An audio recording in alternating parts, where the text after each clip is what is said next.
Bismillahirrahmanirrahim. Assalamualaikum warahmatullahi wabarakatuh. Baik, kami dari kelompok 3. Di sini kami akan mempresentasikan makalah hadis Bukhari dengan judul Metodologi Imam Bukhari dalam Kitab Sahih Bukhari.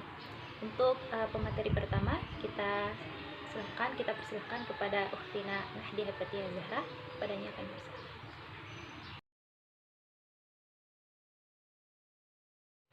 Baik, di sini saya akan menjelaskan sedikit tentang metodologi Imam Bukhari. Yang pertama itu metode Imam Bukhari. Nah, Ibnu Hajar dalam kitabnya Al-Nukat ala Kitab Al-Shahih memberikan uraian. Memberikan uraian singkat tentang metode Bukhari. Di situ ia menyebutkan bahwa metode yang dikembangkan Imam Bukhari dapat dilihat dari dua sisi. Yang pertama, dilihat dari penamaan kitabnya Al-Jami' As-Sahih, dan kedua, langkah-langkah Bukhari dalam melakukan kajian dan penelitian terhadap hadis. Nah, oleh karena itu, untuk memperoleh gambaran utuh tentang metode Bukhari, maka kajian terhadap kitab Al-Jami' As-Sahih dan langkah-langkahnya, tashih dan tadifnya merupakan suatu keniscayaan. Yang kedua, mengenal Al-Jami' Sahih. Nama lengkap kitab Bukhari adalah Al-Jami' As-Sahih Al-Mukhtasar min Umur Rasulillah wa Sunnatihi wa Ayyamihi. Kata Al-Jami' dalam kitab hadis mengandung pengertian bahwa kitab tersebut menghimpun hadis dan dari berbagai bidang seperti akidah, hukum, tafsir, tarikh, dan sebagainya. Dalam kitab Al-Jami' Sahih, Bukhari memasukkan semua hadis sahih yang berkaitan dengan al-ahkam, al-fadail, al-akhbar, masa lalu dan masa yang akan datang, dan sebagainya. Sedangkan kata as-sahih mengandung maksud bahwa Bukhari tidak memasukkan hadis-hadis dhaif kecuali hadis sahih. Bahkan ia menegaskan dalam pernyataan ma'addakhaltu fi al-jami' ila ma sahha. Adapun yang dimaksud dengan al-musnad dalam penamaan kitab tersebut adalah bahwa Bukhari tidak memasukkan ke dalam kitabnya selain dari hadis yang sanadnya bersambung melalui sahabat sampai ke Rasulullah, baik perkataan, perbuatan maupun takrir. Sedangkan selain itu ia jadikan sebagai pendukung dan pembanding, bukan prinsip dan tujuan utama.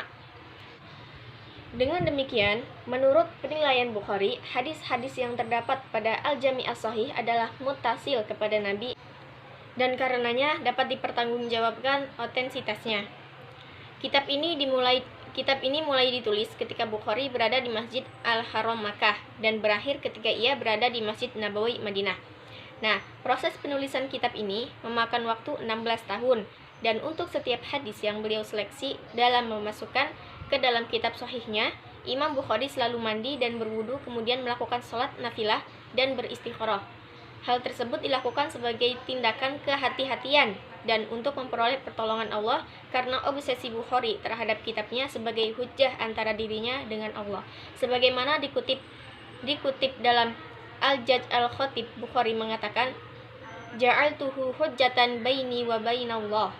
Nah, kitab Al-Jami' As-Sahih merupakan kitab pertama yang hanya menghimpun hadis-hadis sahih saja.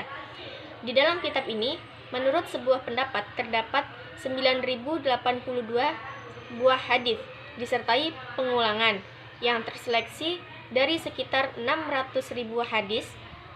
Adapun jika tidak diulang, menurut Ibnu Hajar Al-Asqalani, sebagaimana dikutip dalam Abu Syu'bah, jumlah keseluruhannya sebanyak 2.602 hadis. Muhammad Shadiq Najmi menyebutkan bahwa dalam kitab Al-Jami' terdapat 7.275 hadis disertai pengulangan, dan jika tanpa pengulangan jumlah keseluruhan hadisnya adalah 4.000 hadis. Menurut Muhibbuddin Al-Khatib, sebagaimana dikutip Muhammad Al-Jaj Al-Khatib, perhitungan paling akurat terhadap hadis sahih Bukhari adalah sebagaimana yang dilakukan oleh Muhammad Fuad Abdul Baqi. Menurutnya, jumlah hadis dalam Sahih Bukhari disertai pengulangan sebanyak 7.563 selain ta'liq, muttabi, mauquf, dan munqati.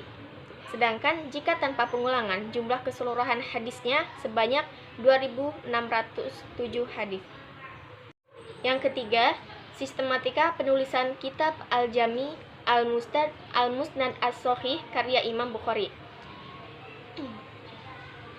Dengan usaha kerasnya dalam mengumpulkan dan meneliti hadis guna memastikan kesahihannya, akhirnya tersusunlah sebuah kitab hadis sebagaimana yang dikenal saat ini. Nah, usaha kerasnya ini tergambar dalam sebuah pernyataannya. Aku menyusun kitab Al-Jami Al-Musnad As-Shahih ini adalah hasil seleksi dari 600.000 hadis selama 16 tahun. Dalam rangka menyusun kitabnya ini, dan guna memastikan kesahihan sebuah hadis, di samping berusaha secara fisik, ternyata ia juga tidak meninggalkan non-fisik. Dari informasi yang disampaikan salah seorang muridnya yang bernama Al-Firbari, bahwa ia pernah mendengar Muhammad bin Ismail Al-Bukhari berkata, "Aku menyusun Al-Jami Al-Musnad As-Shahih ini di Masjid Al-Muharram. Aku tidak memasukkan sebuah hadis pun ke dalam kitab ini sebelum aku sholat istikharah 2 rakaat. Setelah itu aku baru betul-betul merasa yakin bahwa hadis tersebut adalah hadis sahih." Dalam hal penulisan sebuah kitab hadis dikenal ada 4 macam sistematika. Yang pertama adalah sistematika kitab sahih dan sunan, yaitu sebuah kitab yang disusun dengan cara membagi menjadi beberapa kitab dan tiap-tiap kitab dibagi menjadi beberapa bab. Kedua, sistem musnad, yaitu sebuah kitab hadis yang disusun menurut nama periwayat pertama yang menerima dari Rasul, seperti sebuah hadis yang diriwayatkan oleh Abu Bakar diletakkan di bawah nama Abu Bakar. Ketiga, sebuah kitab hadis yang disusun berdasarkan 5 bagian-bagian tertentu, yaitu bagian hadis yang berisi perintah, berisi larangan, khobar, ibadah, dan bagian yang berisi tentang af'al secara umum. Keempat, kitab yang disusun menurut sistematika kamus. Kitab hadis karya Bukhari disusun dengan memakai sistematika model pertama, yaitu dengan membagi menjadi beberapa judul tertentu dengan istilah kitab berjumlah 97 kitab. Istilah kitab dibagi menjadi beberapa subjudul dengan istilah bab berjumlah 4.550 bab, dimulai dengan bab Bad'u Al-Wahyu, kemudian disusun kitab Al-Iman, kitab Al-Ilm, kitab Wudu, dan seterusnya dengan jumlah hadis secara keseluruhan 7.275 hadis, termasuk yang terulang atau sebanyak 4.000 buah hadis tanpa pengulangan. Baik, untuk pemateri kedua kita persilahkan kepada Uktina Neng Sri Wulandari. Kepadanya kami persilahkan.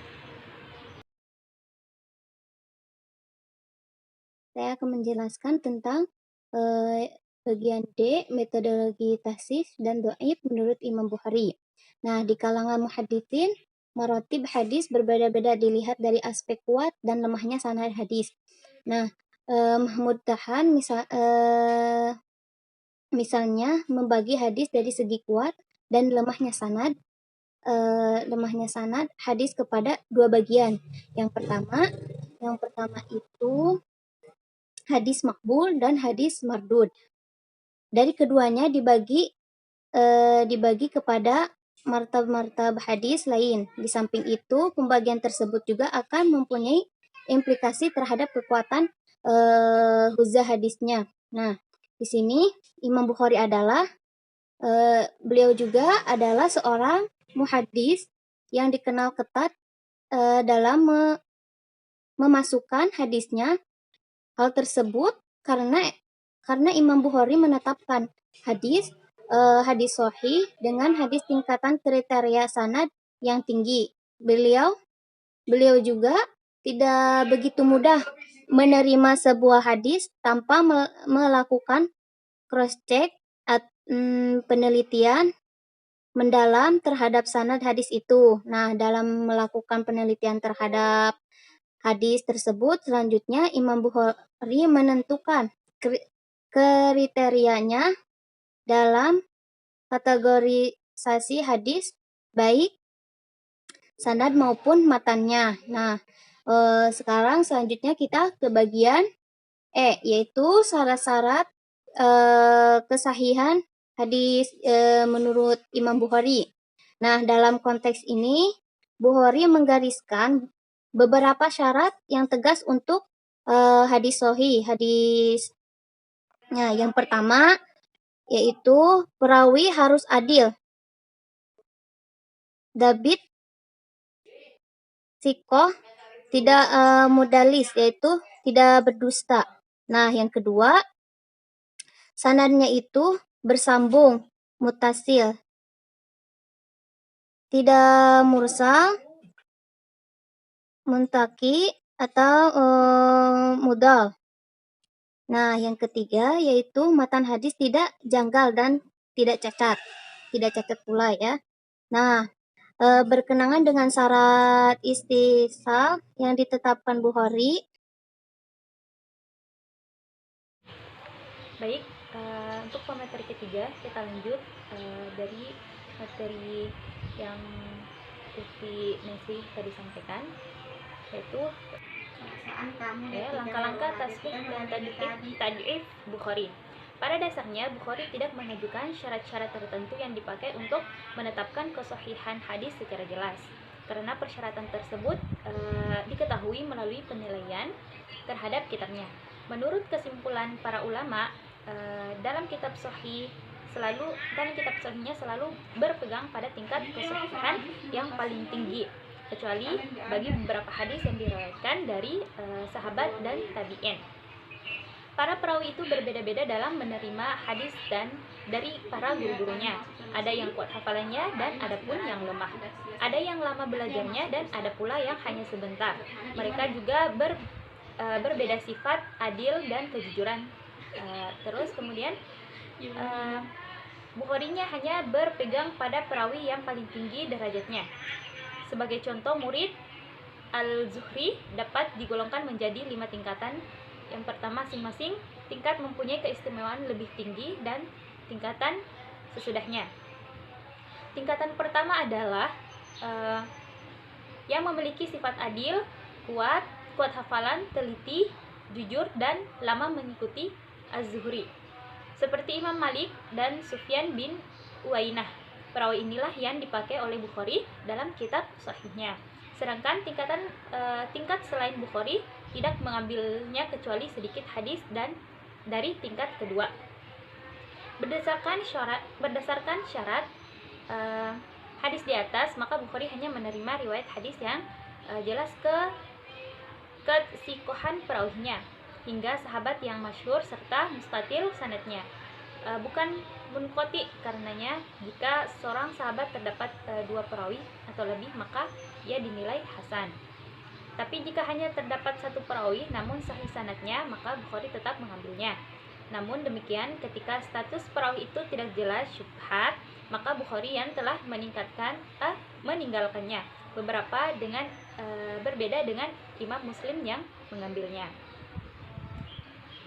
Dengan demikian, Bukhari hanya menilai sahih sebuah hadis jika sanad hadis tersebut benar-benar sahih dan tidak ada kemungkinan cacat walaupun diriwayatkan oleh banyak periwayat, karena menurutnya yang menjadi pertimbangan adalah kesahihan sanad, bukan jumlah sanadnya.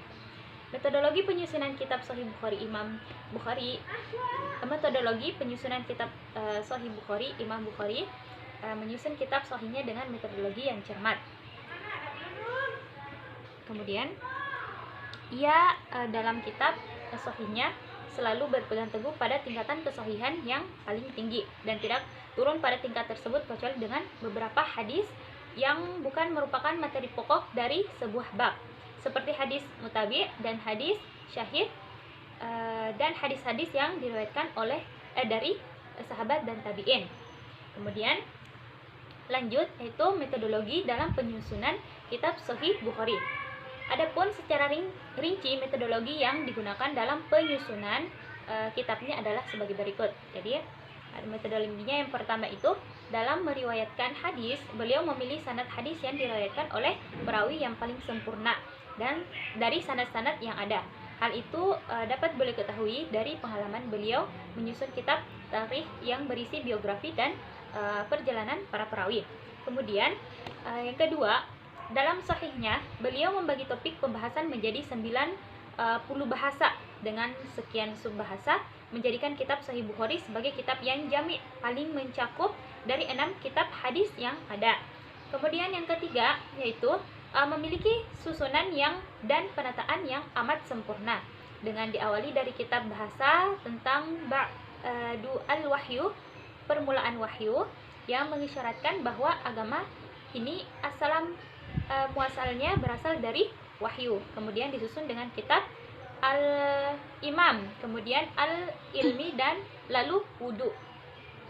Kemudian yang keempat, dalam penyusunannya beliau mencantumkan banyak subbahasa yang berkaitan dengan hukum-hukum syariat, sejarah, perbudakan zuhud, adab, dan etika. Kemudian akidah, tanda-tanda kiamat, tafsir, dan lain-lain. Kemudian yang kelima, yaitu hadis-hadis yang terdapat dalam sahihnya merupakan hadis pilihan dari ratusan ribu hadis. Dan diambil khusus hadis-hadis yang sahih yang memiliki derajat yang amat sempurna. Hal ini sesuai dengan nama kitabnya sahihnya, yaitu Al-Jami' Al-Musnad As-Sahih. Kemudian selanjutnya beliau mencantumkan sekitar 4.000 hadis dengan tanpa diulang. Beliau sengaja tidak mencantumkan semua hadis sahih dalam karyanya ini karena khawatir beliau terlalu kepanjangan. Kemudian selanjutnya, dalam meriwayatkan satu hadis, beliau meriwayatkan dengan beberapa sanad. Selain itu, untuk menunjukkan kekuatan kualitas sanad hadis tersebut, juga sebagai informasi siapa saja perawin, khususnya dari kalangan gurunya dan meriwayatkan hadis tersebut. Selain itu juga untuk menjelaskan identitas para perawi yang terkadang mereka dalam beberapa riwayat tidak disebutkan secara jelas.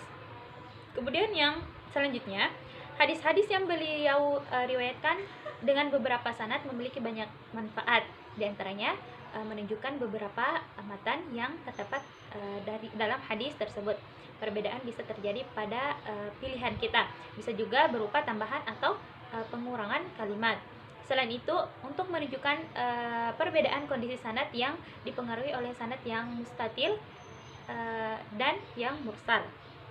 Kemudian untuk selanjutnya, pemilihan judul bab sangat jeli dan mencerminkan isi dari hadis-hadis yang dicantumkan di dalamnya, bahkan merupakan hukum dan kesimpulan dari hadis yang tercantum di bawahnya.